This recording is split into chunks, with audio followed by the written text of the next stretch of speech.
Berita perdebatan KDM viral sampai ke Taiwan. Terus terang, di Aura, nyali kamu sangat besar dan keren banget. Dan kelihatan kamu pintar banget, tapi gunakan kepintaran kamu di tempat yang tepat. Indonesia keren banget, SD, SMP, SMA, semua ada acara perpisahan, ada acara wisuda.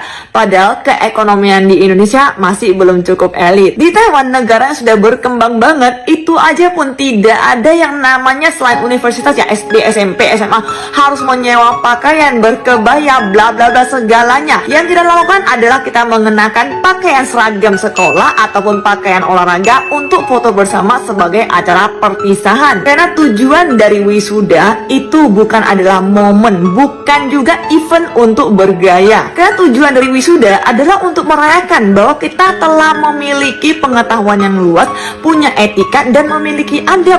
Bukan untuk merayakan, bukan untuk menyusahkan orang tua untuk mencari uang 1.200.000 untuk membiayai anak-anak mereka supaya mereka bisa berdandan dan bergaya. Dan di video Adi Aura ini dia ingin membahas keadilan. Tapi kalau kita ingin membahas keadilan, kita harus bahas dulu kita udah berbuat adil belum. Karena kalau kita sendiri belum berbuat adil, kita gimana membahas keadilan sedangkan kita masih menggunakan tanah orang lain. Di Taiwan tahu nggak kalau kita membangun rumah di tanah orang lain tanpa persetujuan dia, itu udah melanggar hukum penyalahgunaan. Jangankan bangun rumah, taruh sepeda aja nggak boleh. Di Taiwan kalau ketahuan kita menggunakan tanah orang lain, kita selain digusur itu akan didenda, bukan dikasih 10 juta. Jadi udah kita harus bersyukur terus. Oke, kita tidak diminta uang sewa selama ini ya, jadi kita nggak berhak lagi untuk menuntut. Saran terakhir untuk pemerintahan Indonesia, semoga Indonesia bisa lebih maju lagi, boleh belajar seperti Taiwan. Taiwan membangun banyak sekali rumah-rumah pemerintahan dan kemudian disewakan dengan harga murah banget kepada penduduk yang benar-benar tidak mampu. Perlu dipahami oleh semua bahwa dialog saya dengan Aura itu adalah dialog yang ingin menggambarkan tentang masa depan anak-anak kita. Pertama, Aura bukanlah anak remaja, tapi menurut saya sudah dalam kategori dewasa. Karena usianya sudah hampir 20 tahun. Dan dia lulus SMA setahun yang lalu. Dan dia sudah menjadi bintang iklan, sudah bisa mencari uang oleh dirinya sendiri. Jadi bukanlah kategori remaja apalagi anak-anak. Kemudian berikutnya adalah bahwa problem remaja hari ini itu sudah menjadi problem akut, bahkan mengerikan. Tindakan-tindakannya sudah menjurus pada kriminal, walaupun mereka yang di bawah umur tidak bisa diperlakukan sebagaimana tindakan kriminal yang lain yang sudah dewasa. Salah satu contoh di sebuah daerah, ada 2 orang anak SMP yang tega menghabisi kakeknya gara-gara dilarang pakai motor keluar jam 11 malam. Kebiasaannya dia main Mobile Legends sampai jam 4 dini hari karena mendapat fasilitas wifi gratis di sebuah areal taman. Ini adalah fakta. Untuk itu diperlukan tindakan-tindakan yang lebih nyata, bukan hanya diskusi, bukan hanya wacana. Kalau enggak, saudara-saudara kita akan mengalami penyesalan karena anak-anaknya masuk dalam wilayah keterpurukan. Dan saya juga berkonsentrasi untuk tidak boleh lagi ada anak remaja yang minta-minta di jalan. Saya ingin terus membenahi ini dengan baik. Karena apa? Karena selama ini kita lebih senang diskusi daripada aksi-aksi nyata.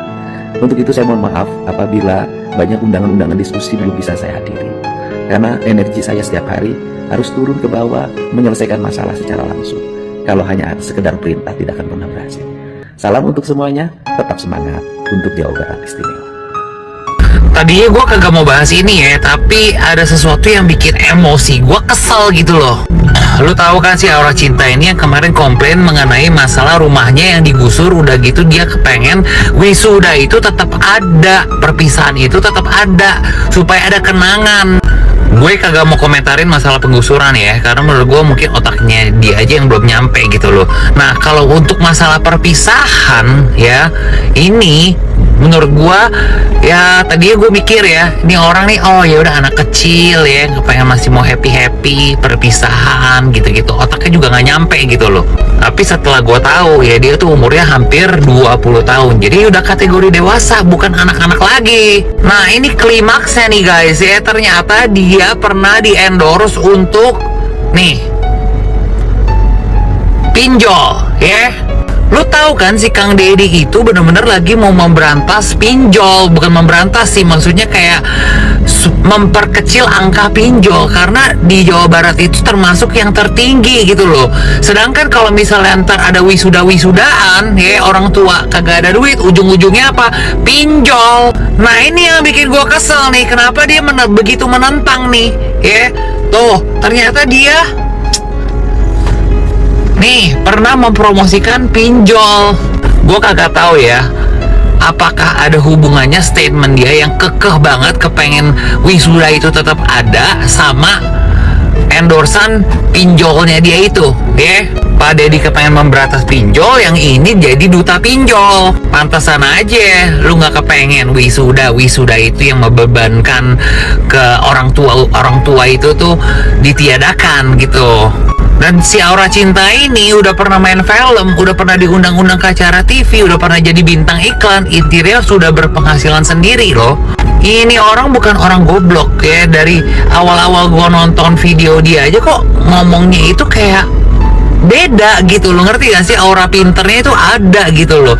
Public speakingnya oke, ternyata ya wajar aja ya dia udah jadi pemain sinetron, bintang iklan, udah gitu udah jadi content creator juga, followersnya juga katanya banyak ya. Pantesan public speakingnya tuh jago banget menurut gue. Intinya sih menurut gue ini orang adalah orang yang cerdas ya, IQ-nya tinggi nih ya, tapi kurang ada yang mementor aja gitu loh ya, kurang dibimbing ya. Sini yuk Om Dennis bimbing, mau sini ya. Ini kalau ada yang bimbing yang orang yang bener nih ya, wah bisa jadi penerus bangsa yang oke menurut gua nih. Ini lu pada yang masih ngebela si Aura yang berdebat sama Pak KDM, fix lu buzzer. Anak kayak gitu lu bilangin pinter, berani. Iya gue bilang iya berani banget itu anak-anak. Karena kalau orang pinter ya, orang pinter tuh bakal mikir dia ngomong sama siapa nih, orang yang lebih tua nih. Aduh apalagi kita di Indonesia nih, budayanya apa, kultur menghargai orang yang lebih tua itu lebih kuat. Pakai ngebela-bela lagi, harusnya jangan ngomong kayak gitu sama anak kecil bla bla bla. Justru karena dia anak kecil jadi harus dikasih tahu kayak gitu. Dia tuh lagi salah arah pikirannya, jadi harus dikasih tahu kayak gitu.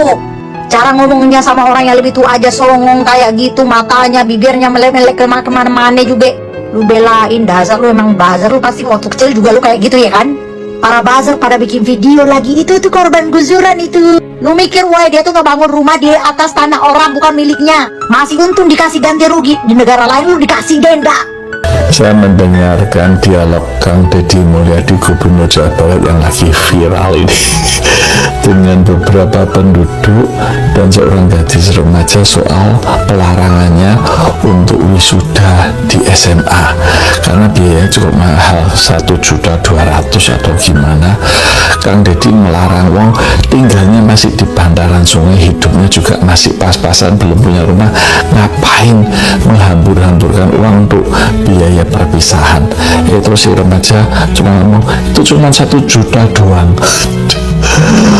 Cuma 1 juta doang. Langsung yang Deddy bilang, kamu nggak punya rumah di bantaran sungai, uang dihambur-hamburkan, apa nggak lebih baik uang wisuda itu, uang perpisahan itu untuk biaya kuliah atau bahkan mungkin untuk mencicil rumah.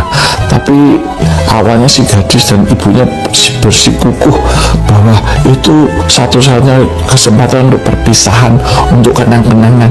Dijawab jadi ya kenang-kenangan saat belajar 3 tahun itu kan kenang-kenangannya, bukan hanya saat perpisahan, saat wisuda. Ya Kang Deddy ini ngajarkan hal yang benar loh, prinsip hidup yang benar. Saya di kantor aja kalau ada orang mau utang untuk menikah atau bahkan untuk hal yang lainnya ya, untuk sunatan, saya bilang ngapain harus mahal-mahal, nikah yang sederhana, sunatan yang sederhana. Tapi kalau utang untuk pendidikan, untuk biaya rumah sakit, saya biasanya bantu. Yang penting-penting yang substansi. Tapi kalau utang untuk menikah itu kan nggak penting ya. Jadi saya selalu mengatakan sebenarnya kita boleh menurunkan gaya hidup, yang penting prinsip hidup jangan diturunkan. Iya kan, hidup lebih sederhana. Misalnya usahanya turun terus harus jual rumah, pindah rumah yang lebih kecil atau kontrak dulu nggak apa-apa, asal utangnya dibayar. Dari naik mobil ke naik motor, dari naik motor ke naik sepeda, dari naik sepeda ke jalan kaki, nggak masalah. Jadi ini prinsip yang telah diajarkan Kang Deddy, benar sekali.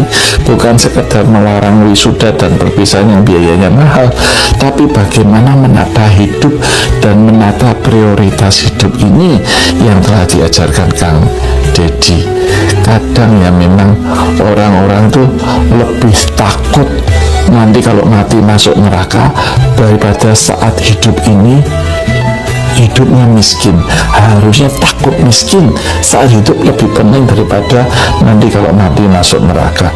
Lahir miskin itu kan memang bukan salah kita, tapi kalau mati miskin pasti salah kita. Kang Deddy, Anda hebat. Cus. Berarti orang miskin nggak boleh bahagia, orang miskin nggak boleh senang. Yang boleh senang orang-orang kaya aja. Kalau ada statement orang miskin jangan banyak gaya, bukan berarti orang miskin nggak boleh bahagia. Banyak gaya itu dalam artian kita sudah tahu kita tinggal di rumah yang ilegal, kita sudah tahu tanah yang kita tinggal ini milik negara, terus rumah kita juga ada di deket kali, di pinggiran kali. Jelas-jelas itu rumah dibangun secara ilegal, bukan tanah milik pribadi. Kalau kita sudah tahu kita tinggal aja masih susah, rumah aja nggak punya, buktinya tinggal aja masih di tanah yang milik negara tanpa izin, itu berarti apa? Berarti kita bukan orang punya. Kita nggak punya uang untuk beli rumah, sekedar ngontrak di tempat yang bener. Kenapa harus mementingkan gengsi yang nggak seberapa itu, yang katanya untuk kenang-kenangan? Jadi selama 3 tahun kamu SMK itu kamu tidak punya kenang-kenangan dengan teman-temanmu. Kenang-kenangannya hanya sekedar wisuda yang 1 hari, nyewa baju, make up, bayar 1 juta. Tuh, uang 1 juta itu bisa kamu gunakan untuk kepentingan keluarga kamu, untuk makan, untuk sewa kontrakan kayak. Udah syukur rumah yang digusur itu diganti rugi sama negara, bukan ganti rugi, dikasih uang sama pemerintah. Padahal kamu tinggal di situ secara ilegal karena tanah itu bukan punya kamu. Jadi sewaktu-waktu kapanpun negara membutuhkan, ya kamu akan tergusur sayang. Bahagia itu hak semua orang, mau orang kaya, mau orang miskin, semua berhak untuk bahagia.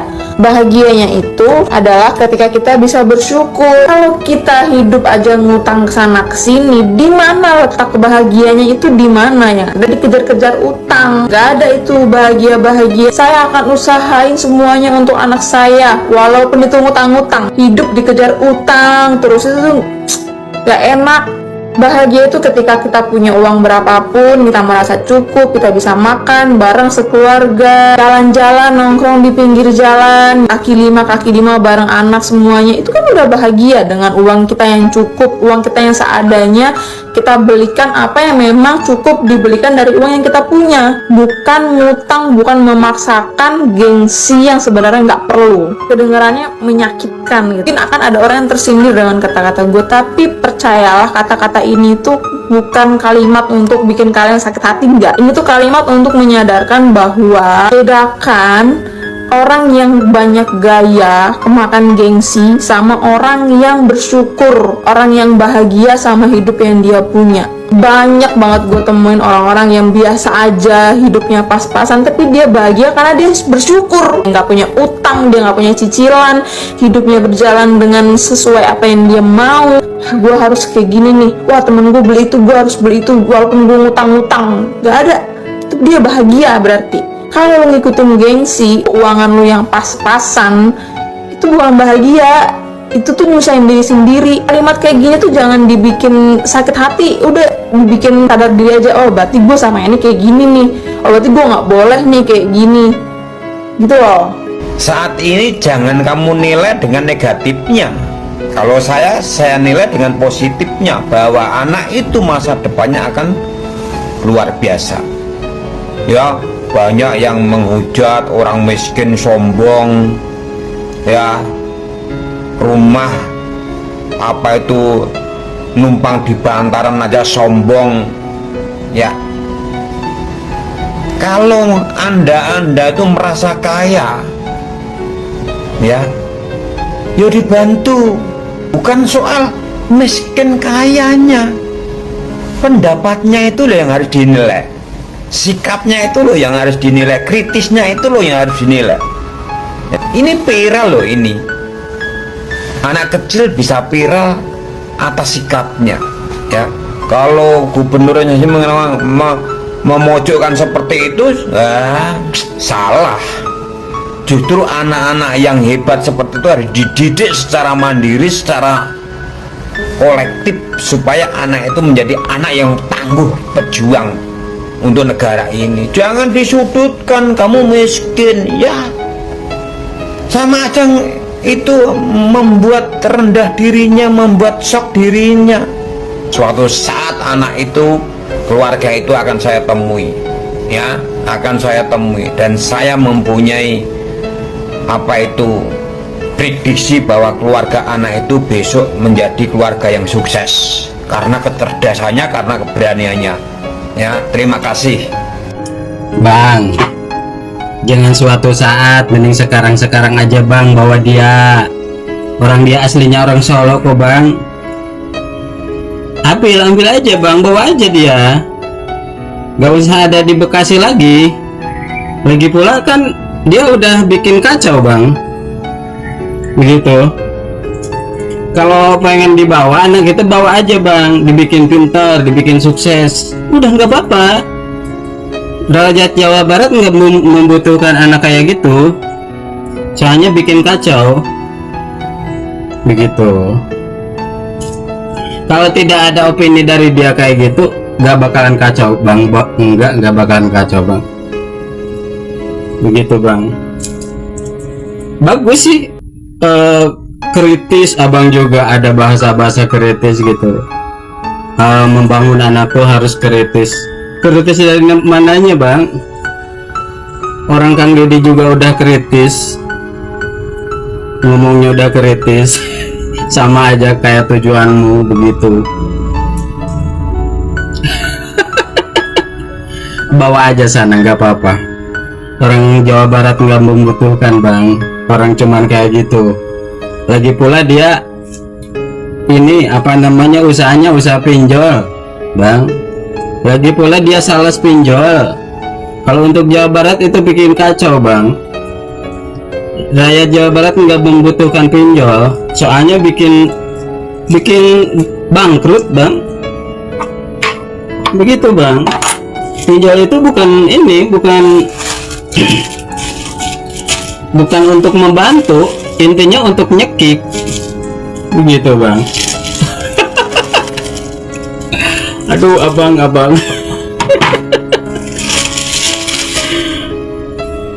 udahlah Bang, bawa aja, nggak usah suatu saat lagi pula udah nggak ada yang membutuhkan lagi Bang.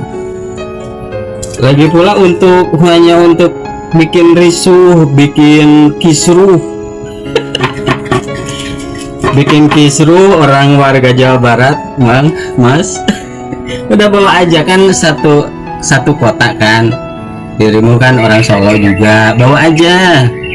Malah bagus Bang, ini aja apa namanya, bantu aja keluarganya, semuanya dibantu. Kalau bisa yang di bantaran kali dibantu aja Bang ya. Kurang apa apa namanya, KDM itu udah membantu di apa namanya, dibantu gitu. Orang-orang bukan orang Jawa Barat aja yang dibantu. Begitu Bang. Ini ada orang luar bikin kacau Jawa Barat.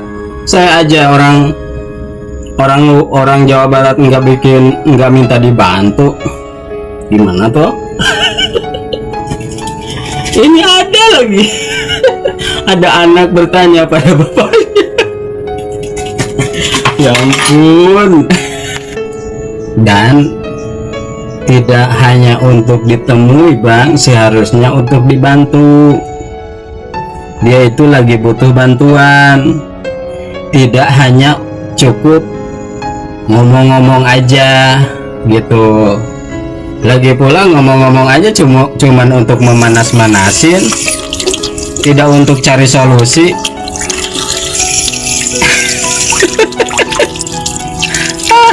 Bang, kok gue bisa membangun kerja aja deh bang. Aduh, sok-sok mau nolong.